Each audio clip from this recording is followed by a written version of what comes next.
On April 20, 2010, the BP Deepwater Horizon oil rig in the Gulf of Mexico exploded. When the explosion occurred, the oil from the borehole leaked out. Oil leaked from the ocean floor for 87 days until it was finally capped. The oil spill caused lots of damage and potential danger to the environment, wildlife. Oil and tar balls washed up onto 16,000 total miles of coastline. About 4.9 million barrels of crude oil had been leaked into the ocean along with lots of hydrocarbon. The spread of the spill covered grounds inhabited by over 8,000 different marine species. The waters were filled with 40 times the regular amount of PAH than before the spill, which is chemically hazardous to both animals and humans. Many fishes were born mutated. Scientists believe that the oil could have a long-lasting effect, as the oil will leave traces in the food chain for a long time. A gush of natural gas exploded the concrete core that was only recently installed. The core wasn't strong enough to withstand the pressure. Therefore, it was easily blasted through by the surge of natural gas that night. From the wreckage, natural gas made its way up to the platform where it ignited. The next morning, the sinking of the rig damaged the oil riser.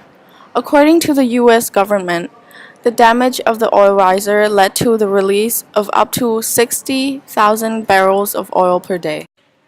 The ocean currents also played a role in spreading the oil. As shown in the map, the loop current might have brought the oil east toward Florida, while another current followed the coast along the west to Louisiana and spread the oil along the coast.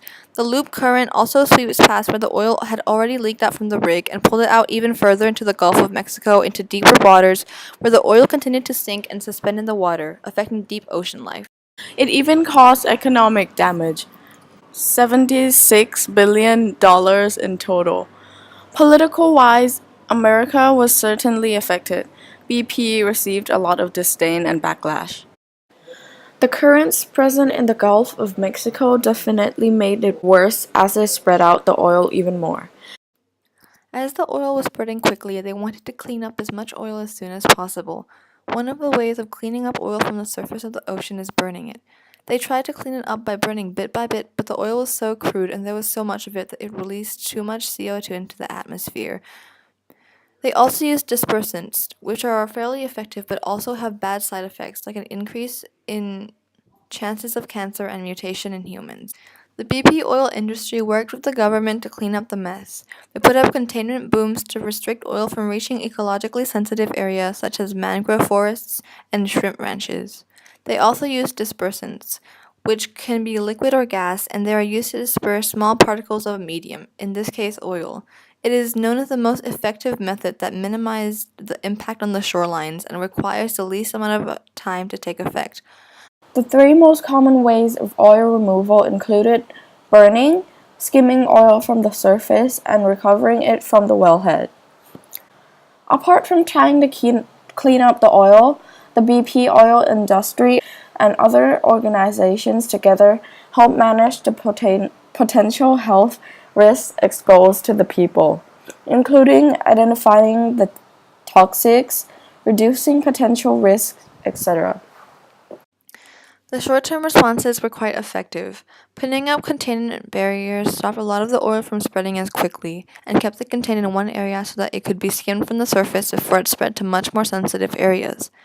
If the barriers were not put up, the effects would have been so much more severe. A lot more animals would have been killed, as the area of the site was situated near a lot of marine breeding grounds. The BP had been able to come up with a solution to seal the oil rig and stop it from leaking. They placed a capping stack and cranked it closed, stopping the flow of oil.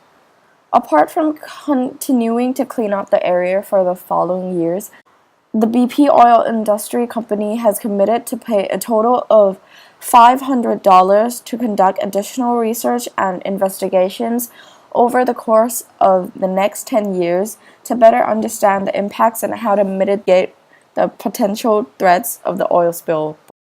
I think that their long-term solutions are quite effective. They announced that the capping stack was able to successfully stop the oil from leaking from the oil rig. However, there are still rumors of oil found around the Gulf of Mexico coming from an unknown source. Some people believe that the BP industry is hiding the fact that the oil rig is still leaking. As for the research they committed to conduct for the next 10 years, it is actually a really good idea, and I think it would be very helpful for other similar events that may happen in other places in the future. The government responded well. They took action right after the explosion. They prepared different cleanup techniques to lessen the impact and managed the threats caused by the catastrophe. Although it was quite effective, there were still flaws. For example, they used dispersants, which is the most effective way to clean up oil and natural gas, but in the long term, that could increase mutation and cancer risks.